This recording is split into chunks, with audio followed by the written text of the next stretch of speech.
She was 63 years old. She walked 3 miles every morning. She took her blood pressure medication without fail. She ate the right foods, kept the right weight, went to her annual checkup like clockwork. Her doctor called her a model patient. She came into my operating room on a Tuesday morning in late October. She had no idea anything was wrong when she went to sleep the night before. Here's what nobody told her, and what her doctor never had time to explain in a 15-minute appointment, is that after 60, the body begins a quiet rearrangement. Not a breakdown, a rearrangement.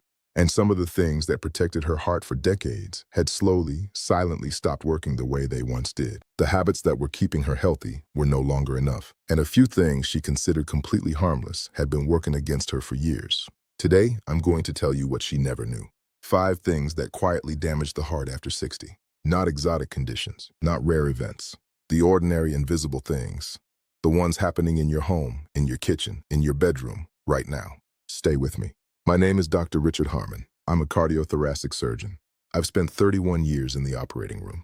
I've opened more than 2,000 chests in my career. I've held beating hearts in my hands, hearts that were failing from causes their owners never suspected, causes that nobody had taken the time to explain to them. And I want to be clear about something before we go further. I'm not here to criticize doctors. Your physician is not your enemy. But the system they work in gives them 9 minutes with you. 9 minutes to review your chart, answer your questions, renew your prescriptions, and get to the next patient. What I'm going to tell you today doesn't fit inside 9 minutes. That's not a criticism. That's just the reality of the system we built. I make these videos because the information should reach you before you need surgery, not after. So here's what I need you to understand first, before we get to the 5 things. After 60, your cardiovascular system is fundamentally different from what it was at 40. Not just older, structurally different. Think of it like a garden hose that's been in the sun for 30 years. Early in life, that hose is flexible. It absorbs pressure. It springs back. As it ages, it stiffens. And a stiff hose can't absorb the same pressure without cracking. Your arteries work exactly the same way. After 60, the elastic tissue in your arterial walls, the tissue that used to cushion every heartbeat, has been gradually replaced by stiffer collagen fibers. Your heart is still pushing with roughly the same force. But the vessels receiving that pressure have far less give. What this means is that your margin for error has shrunk, not disappeared. Shrunk. Things that your heart handled easily at 40, a bad night of sleep, a salty meal, an evening without enough water, now land harder. And when those things happen night after night, week after week, year after year, they accumulate in a way that can eventually put someone like my patient on an operating table on a Tuesday morning in October. More than 60% of adults over 65 who experience a serious cardiac event had no history of heart disease. None. The contributing factors were quiet, ordinary, and preventable. And this is the part that I find most important to say out loud.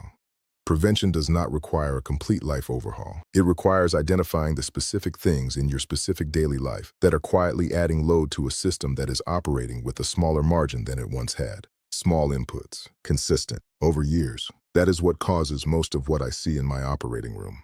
And that means small corrections, consistent over time, can prevent it. Here are 5 of them. Now, this first one surprises people every time, because it's not about what you eat, it's about when you eat. Eating within 2 hours of going to bed is quietly stressing your heart every single night. Not immediately, not dramatically, quietly. And quietly is the most dangerous way anything damages your heart after 60. Here's the mechanism. When you eat, your digestive system demands blood flow.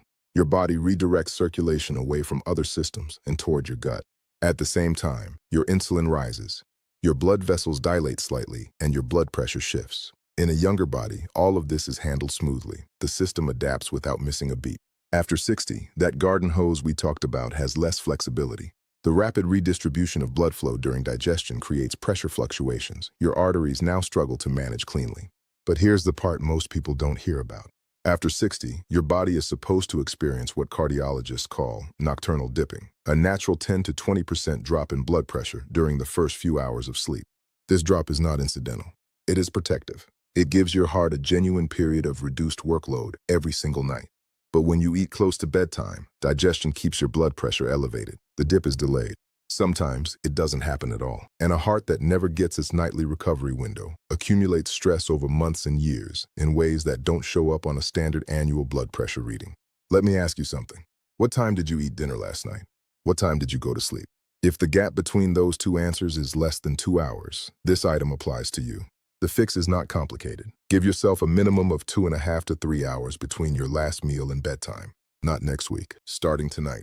If you're genuinely hungry before bed, a small handful of walnuts, and I mean small, about 14, provides omega-3 fatty acids that actually support overnight blood pressure regulation without triggering the full digestive response. Write that down.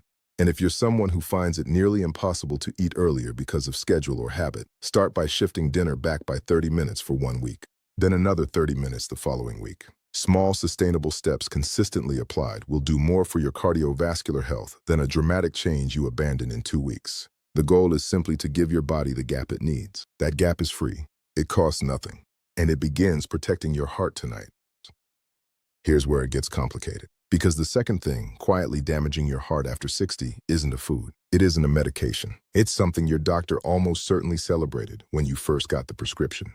Calcium supplements. Let me be very precise here, because I'm not saying calcium is dangerous. I'm saying that calcium supplements taken without the right companion nutrients can work against your cardiovascular system in ways that the label does not warn you about. Here is what happens. Calcium taken as a supplement enters your bloodstream. In a well-functioning system with adequate vitamin K2, a nutrient almost nobody over 60 gets enough of, that calcium gets directed to your bones where it belongs. But when K2 is deficient, and studies show that the majority of adults over 60 are K2 deficient, calcium does not preferentially go to bone. It deposits in soft tissue, including arterial walls. This process is called vascular calcification, and it does exactly what it sounds like. It makes your arteries stiffer. It accelerates the loss of elasticity that we already discussed is occurring naturally with age. It compounds the problem. And it does it silently over years, while you take your calcium supplement every morning because your doctor recommended it for your bones. The age-specific amplification here is significant. Younger people have more robust K2 metabolism and more active bone remodeling to absorb supplemental calcium efficiently. After 60, both of those processes slow. The window for calcium to go somewhere other than where you want it becomes much larger. Does any of this sound familiar? Have you been taking calcium supplements without ever hearing about K2? You're not alone, and it's not your fault. This is not information most annual checkups cover. The question to ask your doctor, write this down. Should I be taking vitamin K2 MK7 with my calcium supplement, and what is my current arterial stiffness baseline? That one question opens a conversation that could matter enormously for your long-term cardiovascular health. Your doctor will know exactly what you mean. Now I need you to hear this clearly, because this is where the most preventable damage happens. And item 4 contains something that even I had a significant blind spot about for the first 15 years of my career. So stay with me through item 3. The third thing quietly damaging your heart after 60 happens while you sleep. And most people dismiss it as snoring. Sleep apnea. I am not talking about severe sleep apnea, where you stop breathing completely and wake yourself gasping. I am talking about mild to moderate sleep apnea. The version that produces nothing more dramatic than a little snoring, some morning fatigue, and the occasional bad night. The version that millions of people over 60 have and have never had formally diagnosed. Here's what's happening in your body during an apnea event, even a mild one. Your airway partially collapses. Your oxygen level drops. Your brain detects the drop and triggers an alarm response. It activates your sympathetic nervous system, the fight or flight system, to force a deeper breath. That activation releases cortisol and adrenaline. Your heart rate spikes, your blood pressure spikes, then you breathe. Then it drops. Then it happens again, all night long. Dozens of times per hour in some cases. This is not inconsequential. Each one of those micro spikes is a stress event for your cardiovascular system. After 60, remember what we said about that garden hose. Every pressure spike lands harder. And when those spikes occur, dozens of times per night, 365 nights per year, the cumulative load on your heart and arteries is substantial. Research has established a clear, significant link between untreated sleep apnea and atrial fibrillation, an irregular heart rhythm that dramatically increases stroke risk, not a small increased risk, a 4 to 5 times higher risk. Have you ever had a sleep study? Most people over 60 who snore have not. The fix here is a conversation, not a supplement. The specific question for your doctor: based on my symptoms and age, should I have a home sleep study to screen for sleep apnea? Home sleep studies are now straightforward, non-invasive, and covered by most insurance. It is a conversation worth having. Starting this week, not next month, this week. Now, item 4, the one I mentioned, the one that represented a blind spot in my own thinking for years, the common painkiller. I'm talking about ibuprofen, naproxen, and the family of drugs known as NSAIDs, non-steroidal anti-inflammatory drugs. These are among the most widely used medications on the planet. They're available without a prescription. Most people over 60 take them regularly for arthritis, for back pain, for headaches, for general discomfort. And for most of their lives, they've handled them without obvious problems. After 60, the picture changes substantially. Here's the mechanism. NSAIDs work by blocking a family of enzymes called COX enzymes. One of the things those enzymes do, one of their protective functions, is help your kidneys regulate fluid and sodium balance. When you block COX enzymes with regular NSAID use, your kidneys retain more sodium and more fluid than they should. Your blood volume increases. Your blood pressure goes up. Not dramatically, not suddenly, quietly. An increase of 3 to 5 points that you wouldn't feel and that a single blood pressure reading might not even capture. But it compounds with the other items on this list. Late eating raises your overnight blood pressure. Vascular calcification stiffens your arteries. Sleep apnea adds nightly pressure spikes. And now regular NSAID use is adding 2, 3, 5 points of baseline pressure on top of all of that. The age-specific amplification is the kidney function piece. After 60, kidney function naturally declines. The kidneys become less efficient at filtering, less responsive to normal regulatory signals. Regular NSAID use in someone over 60 puts load on kidneys that are already working at reduced capacity. And kidneys under stress retain more sodium, which raises blood pressure further, which increases cardiac workload further. Have you ever asked your doctor specifically about your NSAID use and blood pressure? Tell me in the comments, how often do you take ibuprofen or naproxen? I read every single response, and the answer you give might tell you something important. The fix here requires a direct conversation about what you're actually taking and how often. There are alternatives for chronic pain management that don't carry the same cardiovascular profile. Magnesium glycinate at 400 milligrams, and your doctor will need to confirm whether it's right for your situation, has meaningful evidence behind it for both inflammation and blood pressure support. It is not a replacement for that conversation. It is a reason to have it sooner. The fifth thing, this one lives in your kitchen. And it is almost certainly something you consider healthy.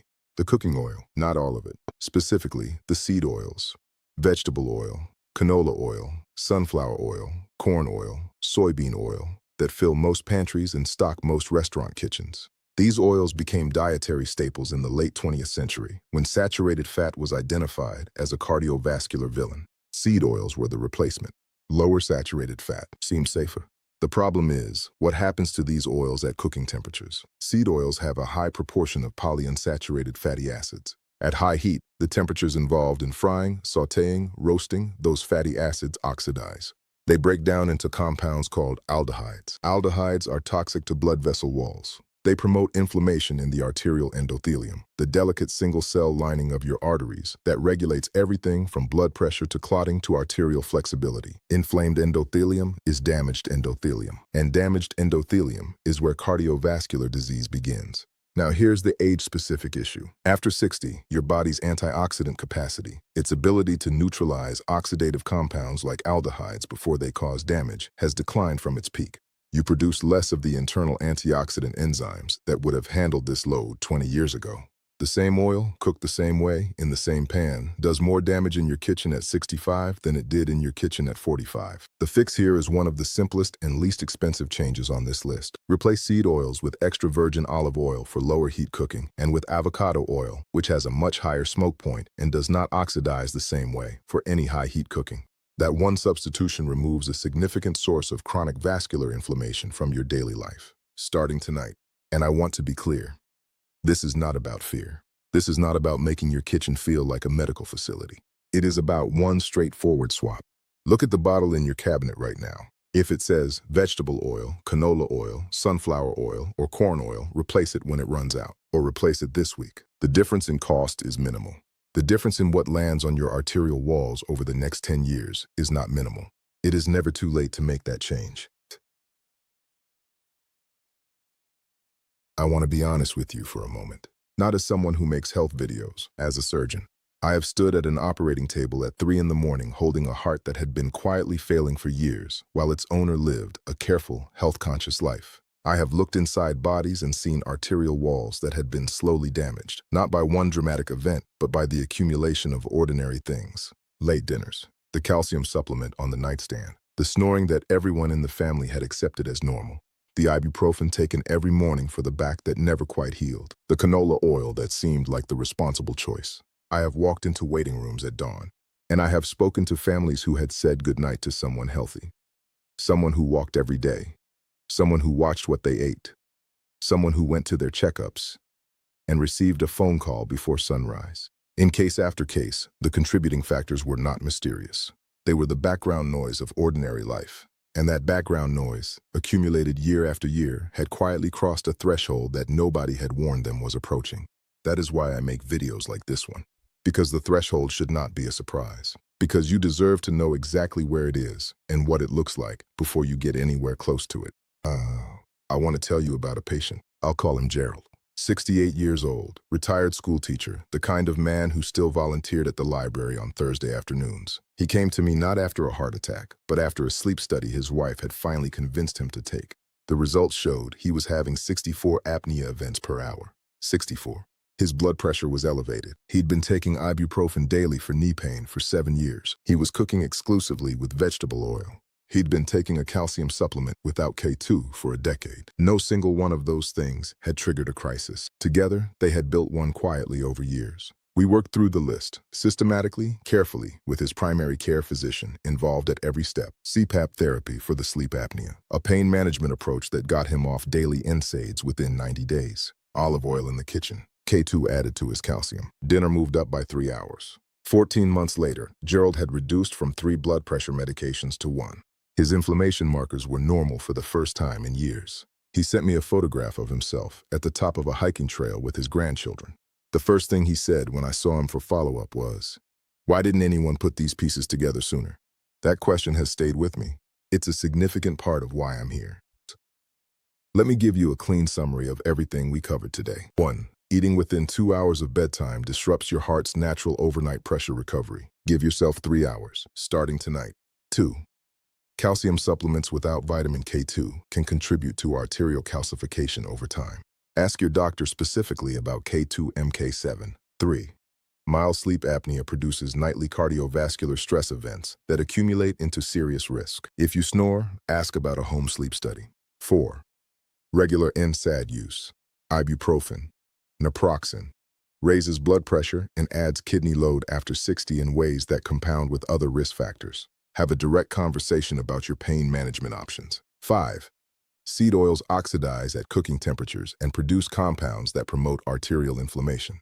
Replace with olive oil and avocado oil. Now, which of these 5 things do you recognize in your own daily life? Be specific when you answer. Is it the dinner timing? The calcium on your nightstand? The vegetable oil in your cabinet? Tell me in the comments. I read every single one of them, and your answer might help someone else reading this thread recognize something in their own routine. There is someone in your life, a spouse, a sibling, a neighbor, a friend, who needs exactly this information and will not go looking for it on their own. Send them this video. That one share might be the most important thing you do today. And if you want honest, evidence-based information that I wish every single one of my patients had access to long before they ever needed surgery, subscribe to this channel. Every week, no noise, just what matters. One final thing, and this one is important. Everything I've shared today is grounded in published cardiovascular research and my clinical experience as a cardiothoracic surgeon. But your situation is individual. Your history, your medications, your current lab values, they are yours alone.